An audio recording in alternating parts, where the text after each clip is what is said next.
దాడులు ఎవరు చేస్తాడు. అరే నేను దాడి చేయాలని మీరు ఆగుతారా? నేను మీ మీద దాడి చేయాలని ఆగుతారా మీరు? కాబట్టి మీకు చెప్తున్నా, ఇక మీకు ఇచ్చే టైం అయిపోయింది.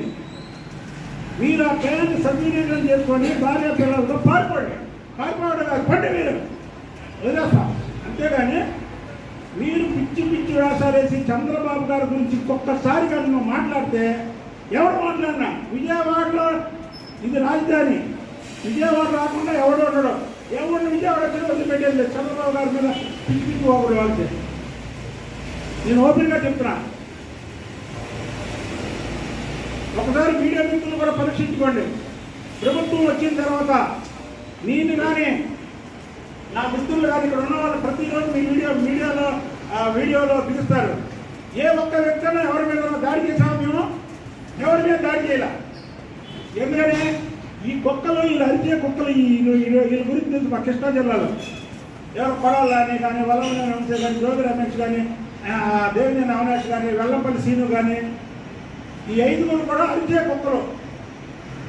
హత్యకు సీలు లేదు వీళ్ళకి. కాబట్టి మేము వదిలేసాం, ఇదే వచ్చారు రాని. అలాగనే మళ్ళీ ఇంకా అడుగుతున్నారు అనుకో, పిచ్చుకొక్కలు మళ్ళీ వావర్ కలిపి ఏం చెప్తాయని కలుపుతాయని రాళ్ళు పెట్టి కొడతారు. అలా చేస్తాం మేము కూడా చెప్తున్నాయి. అడగాలి ఎక్కడైనా సరే నీ పిచ్చి పిచ్చి వాగు నీకు ఇచ్చిన టైం అయిపోయింది. చంద్రబాబు గారి గురించి ఇంకొక మాట మాట్లాడామంటే నువ్వు కాదు ఎవడు మాట్లాడినా సరే విజయవాడలో బుద్ధాయంకన్ అనే వ్యక్తి చంద్రబాబు నాయుడు గారికి ఎప్పుడు సైనికులు కావాలి అంట. నేనేదో ఎమ్మెల్యే అవ్వలేదు, ఎంపీ అవ్వలేదు, బుద్ధాయంకన్ ఉన్నాడు అనుకుంటున్నారే మీరు. అవన్నీ నథింగ్. అది చంద్రబాబు నాయుడు గారు ముఖ్యం, చంద్రబాబు నాయుడు గారి ఫ్యామిలీ ముఖ్యం. ఎవరైనా సరే పిచ్చి పిచ్చి వాగారంటే మాత్రం విజయవాడ బార్డర్లో ఎవరిని వదిలిపెట్టే ప్రసక్తి లేదని తెలియజేస్తుంది.